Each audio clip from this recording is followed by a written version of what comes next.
Ukrainian military outsmart Russian invaders in epic battle, using secret weapon to crush tanks. The world is in shock. Exclusive, Putin's secret plan to take down his own mercenary army revealed. Missile attack shocks local community, innocent civilians caught in crossfire as tensions escalate in war-torn region.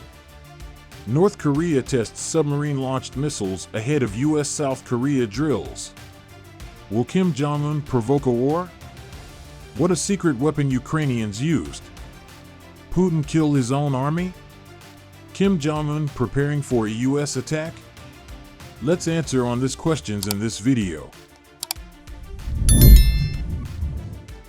How Ukraine's troops defeated Russians near Volodar despite the enemy has tank trawls, TOS-1 MLRS and modern attack helicopters. The adversary attempted to adhere to established protocols, whereas the Ukrainian military displayed adaptability and resourcefulness in their defense. Reports from Western media outlets described the Russian invaders' defeat near Volodar in early February of this year as the most significant tank loss since World War II. The media attributed the Ukrainian side's success to their use of remote anti-armor mine system (RAM) projectiles to remotely place anti-tank mines.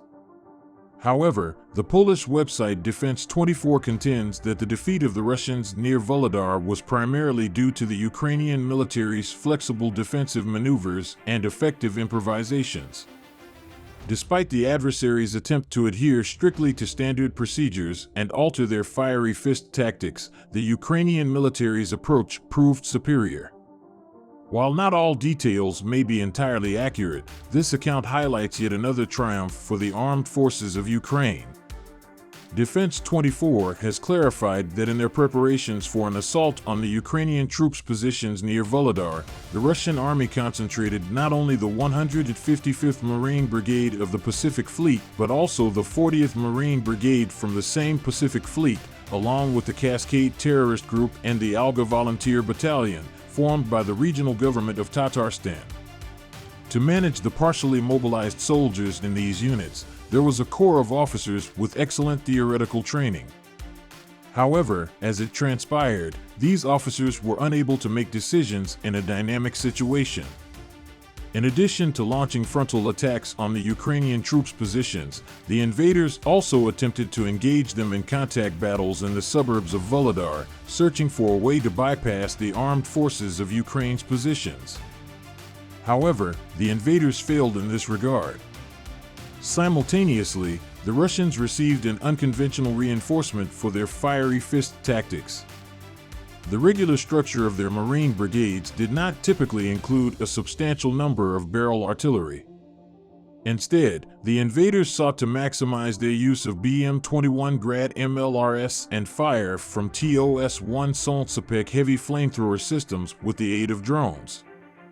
Moreover, it seems that even Ka-52 helicopters equipped with VYHR guided missiles and Mi-28 helicopters with scarce LMUR air-to-surface missiles were enlisted to support the Russian troops' actions near Volodar. However, this fiery fist was insufficient to accomplish the primary objective, the destruction of key structures held by the Ukrainian defenders to maintain a stable defense. The Russian occupiers demonstrated their impressive theoretical training by attempting to organize attacks on the Ukrainian troops' positions with consideration for the possibility of using RAM projectiles for remote mine laying. To bypass the Ukrainian minefields, the Russians attempted to adhere to standard procedure. T-80 tanks equipped with mine trawls advanced, supported by BMP-3 and infantry while coordinating the process with a drone. It was a conventional endeavor to march in a column to assault the Ukrainian troops' positions. However, the Ukrainian military responded flexibly and deployed not only ROMs but also classic TM-62 anti-tank mines to mine the approaches to their positions. The Ukrainian military utilized UAVs for surveillance to direct artillery in real-time mode. This allowed Ukrainian artillerymen to continuously fire at the Russian armored vehicles, which were gathered in the passage through the minefields. The Russians incurred additional losses when attempting to exit this passage since their tanks and infantry fighting vehicles were destroyed by TM-62 anti-tank mines planted by the Ukrainian military. Perhaps in the future, more information may surface. Nonetheless, the above account demonstrates the Ukrainian military's adeptness in causing the Russian troops to suffer a crushing defeat near Volodar. Why Wagners Chief says he wants to reboot his private army. The leader of the Wagner private military group, Yevgeny Prigozhin, has announced plans to reboot the organization, recruiting new members from across Russia and promoting an ideology of the struggle for justice. Prigozhin has opened new recruitment centers in 42 Russian cities, targeting sports centers and martial arts clubs. However, the group has suffered significant losses in recent offensives in eastern Ukraine, and Prigozhin is embroiled in a public power struggle with the Kremlin, with tensions rising due to his claims of battlefield victories and criticism of Russia's military leadership. The Institute for the Study of War suggests that Russia's President Putin and Ministry of Defense may be deliberately using the Bakhmut offensive to weaken Prigozhin and curb his influence. The situation in eastern Ukraine remains tense as the fight for Bakhmut continues. Russian mercenary group Wagner, led by Yevgeny Prigozhin, has suffered heavy losses and is facing a public power struggle with the Kremlin. Prigozhin has announced plans to reboot Wagner, recruit new fighters, and turn the group into an army with an ideology centered around the struggle for justice. However, tensions between Prigozhin and the Defense Ministry are high, and some experts believe that the Kremlin is using Wagner's high casualties and war crimes to deflect from problems within the Russian armed forces. Ukrainian officials warn that the fall of Bakhmut could lead to further Russian advances in the east, and they continue to hold the western part of the town, which has become a killing zone for Wagner forces attempting to continue their assault. In the Belgorod region, the air defense system shot down 4 missiles. At present, the aftermath on land is being investigated. 2 private residences have reported damage from missile fragments. The leader of the Belgorod area, Vladimir Pertsev, has traveled to the scene. It is worth recalling that the region has been under assault from the Ukrainian military since February 24th of last year. Recently, on March 10th, a civilian was also injured in the village of Yasnoy. On March 9th, an unexploded shell penetrated the wall of a residential building in the city of Shebekino. On March 6th, Russian air defense systems intercepted and shot down 3 missiles that were targeting Novy Oskol.